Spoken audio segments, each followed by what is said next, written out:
नमस्कार, capital TV Uttar Pradesh का खास शो किस्सा यूपी का देख रहे हैं आप। मैं हूं आपके साथ पूजा। आज किस्सा यूपी का में बात करेंगे अखिलेश यादव के अजब गजब किस्से की। दरअसल आज से उत्तर प्रदेश विधानसभा का मॉनसून सत्र शुरू हो गया है। इस खास मौके पर अखिलेश यादव ने बीजेपी को घेरने की पूरी तैयारी कर रखी है। पहले ही दिन अखिलेश यादव अपने समर्थकों के साथ सड़क पर पैदल मार्च के लिए उतरे। हाथ में बैनर, पोस्टर, पसीने से लथपथ जमीन में बैठकर आज अखिलेश यादव ने जमकर योगी सरकार के खिलाफ हल्ला बोला। पर एक तरफ वो सरकार को घेर रहे हैं तो वहीं दूसरी तरफ वो खुद कुछ तस्वीरों की वजह से सवालों के घेरे में आ गए हैं। तस्वीर आजम खान के बेटे के आरोपी दोस्त और अखिलेश की है, जिसे पुलिस ने गिरफ्तार भी कर लिया है। पर सवाल ये है कि एक तरफ सरकार के खिलाफ हल्ला बोल कर रहे हैं, पर दूसरी तरफ गुंडे माफियाओं के साथ नजर आ रहे हैं। आज अखिलेश के इसी दोहरे रूप पर चर्चा करेंगे। बातचीत के लिए मेरे साथ स्टूडियो में मौजूद हैं कैपिटल टीवी के सीनियर एडिटर राजीव जी। राजीव जी, बहुत बहुत स्वागत है आपका। धन्यवाद। एक तरफ अखिलेश यादव योगी सरकार को घेरने के लिए पैदल यात्रा कर रहे हैं, सड़क पे बैठ रहे हैं, नारेबाजी कर रहे हैं, कई तरह के आरोप लगा रहे हैं, पर जैसी तस्वीरें आ रही हैं गुंडे माफियाओं का समर्थन कर रहे हैं, इनका ये दोहरा रवैया क्यों?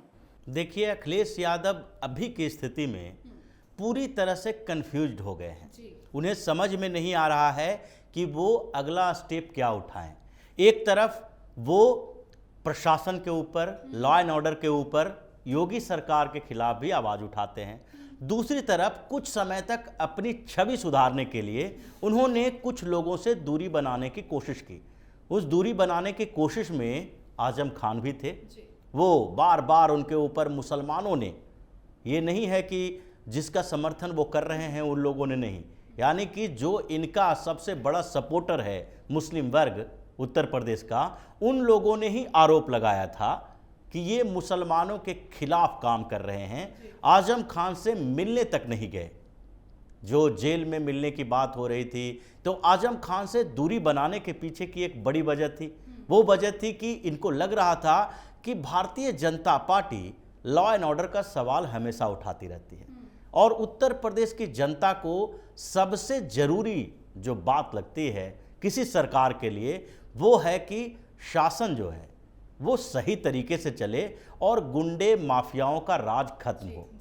उत्तर प्रदेश में यही सबसे बड़ा मुद्दा रहा है और उत्तर प्रदेश के मुख्यमंत्री योगी आदित्यनाथ ने दिखाया है कि किस तरीके से प्रशासन उन लोगों के खिलाफ कार्रवाई कर सकती है और कार्रवाई कर रही है जो लोग राज्य के खिलाफ काम कर रहे हैं, लोगों के खिलाफ काम कर रहे हैं, जो वहां पर कानून व्यवस्था की धज्जियां उड़ा रहे हैं। अब अखिलेश यादव को जब चुनाव में हार के बाद लगा कि हमने तो बड़ी गलती कर दी, क्योंकि हमारी जो सीटें आती है वो तो इसी आधार पर आती है, जो हमारे सपोर्टर हैं वो तो गुंडा मावाली हैं ही। इन लोगों का अगर साथ छोड़ेंगे तो जो बची खुची सीटें हैं वो भी चली जाएगी। और वो उपचुनाव के बाद दिखाई पड़ा। जो लोकसभा का उपचुनाव आजमगढ़ में हुआ, रामपुर में हुआ, दोनों जगह अखिलेश यादव हार गए और उसके बाद फिर से उन्होंने वही रास्ता अपना लिया। इनको लगा कि अभी हंगामा करेंगे बेरोजगारी और महंगाई पे। जो महंगाई और बेरोजगारी का ऐसा मुद्दा है जिसके लिए किसी के पास तथ्य नहीं होते हैं, सिर्फ हंगामा किया जाता है। जैसे कांग्रेस ने किया था हल्ला बोल। बिल्कुल, कांग्रेस भी यही करती रही है। जो कांग्रेस सालों से इसी मुद्दे पर घिरती रही है, जो सालों से सरकार चलाती है, जिसको पता है कि कुछ चीज़ों की महंगाई के लिए सरकार जिम्मेदार नहीं होती है, वो भी आज महंगाई की बात कर रही है, बेरोजगारी की बात कर रही है। तो वही आधार पर अखिलेश यादव भी करना शुरू कर दिए हैं कि ऐसे बड़े बड़े मुद्दे उठाओ जिसका पूर्ण समाधान कभी नहीं हो सकता है। जैसे अपराध की बात जहाँ तक आती है, उसमें भी दो बड़े मुद्दे हैं। एक अपराध होना और एक अपराध के खिलाफ कार्रवाई होना, यानी कि अपराधियों का सरकार के साथ जो गठजोड़ होता है उसको विफल करना, खत्म करना। अखिलेश यादव वो नहीं कर पा रहे थे, योगी सरकार ने वो किया। उत्तर प्रदेश में चाहे अभी त्यागी जी का कांड आया था, जिसमें बार बार पहले इन लोगों ने आरोप लगाए, विपक्षी पार्टियों ने, कि ये भारतीय जनता पार्टी के लोग हैं, भारतीय जनता पार्टी के नेता हैं। लेकिन जब उसके खिलाफ कार्रवाई होने लगी एक्शन में वो योगी सरकार आई तो उसके बाद इन लोगों का मुंह बंद हो गया कि ये तो भारतीय जनता पार्टी के लोगों को भी नहीं छोड़ती है और ये सरकार हमारे लोगों को कैसे छोड़ेगी। लेकिन अखिलेश यादव के पास जो कन्फ्यूजन है वो इसी बात को लेके है कि हम किधर जाएं। अब इस बीच उन्होंने मानसून सत्र के शुरुआत में हंगामा खड़ा करना शुरू कर दिया। ये उन्होंने बता दिया कि हमारे पास विधानसभा में उठाने के लिए कोई मुद्दा नहीं है, ये सड़क पर ही ये सवाल उठा सकते हैं, जनता को बेवकूफ़ बनाने की कोशिश कर सकते हैं। अगर सही आंकड़े हैं, तथ्य हैं, आपकी भी सरकार प्रदेश में रही है, आपके पास भी वो नेता हैं जो कभी मंत्री रहे थे, तो आप ये गवर्नमेंट इन वेटिंग का जो सिद्धांत है वो अपनाओ। और अगर ये जो वर्तमान सरकार है उसके किसी भी मंत्रालय में गलत हो रहा है या सरकार गलत नीतियों पर चल रही है तो उसके खिलाफ एक तथ्यपरक आंकड़े लाओ और सरकार से सवाल पूछो, मीडिया से सबके सामने जाओ और बताओ कि सही में ये मामले हैं जिसमें योगी की सरकार विफल रही है। लेकिन इनके पास कोई ऐसा साधन नहीं है, ये सिर्फ हंगामा करके लोगों को ये जताने की कोशिश कर रहे हैं कि सरकार गलत काम कर रही है। लेकिन दूसरी तरफ जो तस्वीरें सामने आई, जो तथ्य सामने आए, उसको कैसे झुटलाया जा सकता है कि आप जाते हैं आजम खान से मुलाकात करने, उनके बेटे अब्दुल्ला आजम के साथ मीटिंग करते हैं और उस मीटिंग में वो 2 अपराधी शामिल होते हैं, उनकी फ़ोटो सामने आती है जो लोग पुलिस में के वांटेड लिस्ट में शामिल हैं, जिसको गिरफ्तार करने के लिए पुलिस इधर उधर दौड़ रही है। और उत्तर प्रदेश के ये अपराधी दिल्ली में बैठकर आजम खान के दरबार लगा रहे हैं, उनके बेटे के साथ बैठकर पार्टियां कर रहे हैं और अखिलेश यादव वहां पर जाते हैं, हाथ मिला के फोटो हाथ मिलाते हैं, फोटो खिंचवाते हैं और उसी फोटो के बाद पुलिस को यह पता चलता है कि ये दोनों कहाँ बैठे हैं। उसके बाद वो दोनों को गिरफ्तार किया जाता है। आजम खान के बारे में अब कुछ छुपा हुआ नहीं है कि वो कितने बड़े अपराधी तो महंगी पड़ गई ये फोटोग्राफी। बिल्कुल महंगी पड़ी है और महंगी इतनी पड़ी है कि अब अखिलेश यादव के खिलाफ भी कार्रवाई हो सकती है।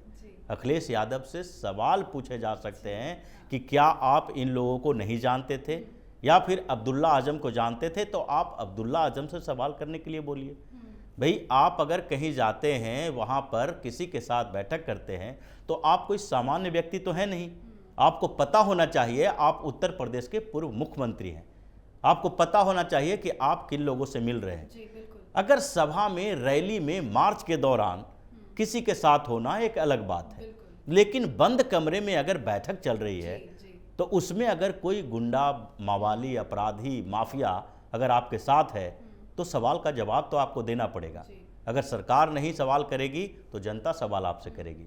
तो अखिलेश यादव बुरी तरह से फंसे हुए हैं इन मामलों में, क्योंकि उन्हें आगे कुछ दिख ही नहीं रहा है। उनको लग रहा है कि अब उनका राजनीतिक कैरियर खत्म होने वाला है। तभी ओपी राजभर कह रहे हैं कि जो इन्होंने पदयात्रा की है वो तो एक नौटंकी है, उन्हीं के जो सहयोगी रहे हैं वही उनके इस पदयात्रा पर सवाल खड़े कर रहे हैं। बिल्कुल, और राजभर ने इतना ही नहीं कहा, राजभर ने कहा कि भारतीय जनता पार्टी या फिर जनता ने उन्हें पैदल कर दिया। अब जनता ने जब पैदल कर दिया तो पैदल पद यात्रा ही करेंगे। अब उनके लिए कोई जगह तो है नहीं, कुर्सी तो बची नहीं है। अब वो उत्तर प्रदेश की राजनीति फिर से करने लगे थे। ऐसे लगातार उनका रिकॉर्ड देखा जाए तो जब सत्ता मिलने की उम्मीद नहीं रहती थी तो वो दिल्ली की राजनीति करते थे, यानी कि सांसद बने रहते थे। जब इनके पास मुद्दे नहीं है, कोई विचारधारा नहीं है, कोई स्ट्रेटेजी नहीं है कि कैसे आगे बढ़ना है, तो विधानसभा सत्र को कह रहे हैं कि 10 दिन का बढ़ाया जाए, क्या सिर्फ इसलिए कि वो हंगामा कर पाए? देखिए, विधानसभा सत्र बढ़ाने की मांग करना और विधानसभा में जाकर एक मीडिया फुटेज लेना, ये दोनों बातें साथ साथ चलती हैं। ये इनके मांग का आधार यही होता है कि अभी इनको इतना ज़्यादा तवज्जो नहीं दिया जा रहा है।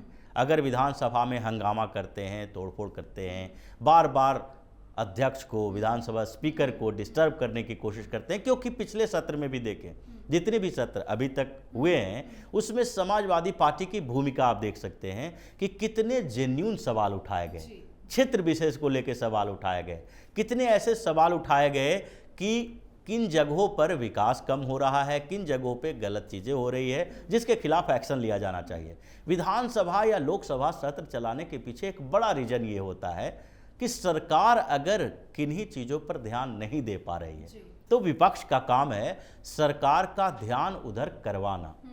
यानी कि अगर आपके विधायक अलग अलग क्षेत्रों से आते हैं जहां पर विपक्षी पार्टी के विधायक हैं, सपा के हैं, बसपा के हैं या कांग्रेस के हैं, वो लोग अगर विधानसभा सत्र में आते हैं तो उन्हें भी स्थानीय मुद्दे भी पता होता है जो कि वहां पर सरकार में बैठे मंत्री को पता नहीं होगा, मुख्यमंत्री को पता नहीं होगा। तो वो अपने क्षेत्र के भी मुद्दे उठा सकते हैं या फिर प्रदेश के लेवल पर कुछ चीज़ें जो पार्टी संगठन या फिर सरकार के लेवल पर गलतियां हो रही है उसके तरफ इंडिकेट करें। लेकिन अगर आप एक बड़ा मुद्दा उठाएंगे जिसका पूर्ण समाधान संभव ही नहीं है, आपके पास ये तथ्य आंकड़े नहीं हैं कि उत्तर प्रदेश में रोजगार कितने मिले हैं, उत्तर प्रदेश में जो भी योजनाएं लागू की गई है उसके इम्प्लीमेंटेशन कैसे हो रहे हैं, लोगों ने तो ये दिखा दिया चुनाव के समय कि भाई अगर सरकार 5 साल तक अच्छा काम नहीं करती होती तो फिर इतनी बड़ी जीत कैसे भारतीय जनता पार्टी को मिलती, योगी आदित्यनाथ को कैसे फिर से सीएम बनाया जाता। ये सरकार अगर समाजवादी पार्टी की थी जब 2012 में मुख्यमंत्री बने थे तो उस समय के बाद की बात देखिए, 2017 में आखिरकार क्यों नहीं रिपीट किया गया, जनता ने क्यों रिजेक्ट कर दिया अखिलेश यादव को? इसीलिए कि वो 5 सालों में उत्तर प्रदेश लगभग बर्बाद हो चुका था। लॉ एंड ऑर्डर की समस्या इतनी ज़्यादा थी कि लोग रात में निकलने से डरते थे। दंगे भी हुए, दंगे फसाद तो होते रहे। इस कदर से इतना बड़ा दंगा एक हुआ इनके शासनकाल में, जिसके लिए भी दूसरे को जो आरोप लगाया गया कि भारतीय जनता पार्टी ने करवा दिया, सरकार उनकी हो या सरकार दूसरे की हो, सबके ऊपर कहीं न कहीं आरोप मढ़ने की इन लोगों की आदतें रही है।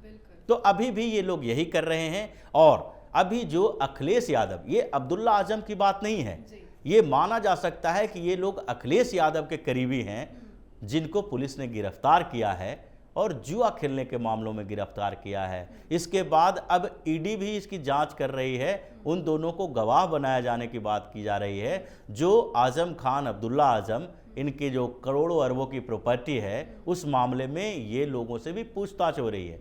तो ये सारा मामला किसी एक छोटे मोटे अपराध की तरफ इशारा नहीं करता है, बल्कि इन लोगों का पूरा नेक्सस है जिसमें सबसे ऊपर बैठे हुए अखिलेश यादव ही हैं।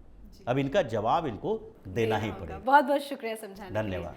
तो अजब अखिलेश की ये अजब कहानी है। दरअसल 2 महीने पहले ही कुछ युवकों का जुआ खेलते हुए वीडियो वायरल हुआ था जिसमें नजर आ रहे अनवर और सालिम आजम खान के बेटे अब्दुल्ला आजम के बेहद करीबी बताए जाते हैं। कुछ दिन पहले ही अखिलेश यादव जब आजम खान से मिलने दिल्ली गए थे तो वहां खिंची गई तस्वीर में दोनों युवक नजर आए थे। इसके बाद पुलिस एक्टिव हो गई और दोनों युवकों को गिरफ्तार कर लिया गया। पर सवाल यह है कि एक तरफ अखिलेश यादव योगी सरकार को घेरने में लगे हैं तो दूसरी तरफ क्यों अखिलेश का गुंडा, माफियाओं, बदमाशों पर प्रेम और समर्थन नजर आ रहा है? आप अपनी राय कमेंट करके जरूर लिखें। देखते रहिए कैपिटल टीवी का खास शो किस्सा यूपी का। कल एक बार फिर एक नए किस्से के साथ हाजिर होंगे। मुझे दीजिए इजाजत। नमस्कार।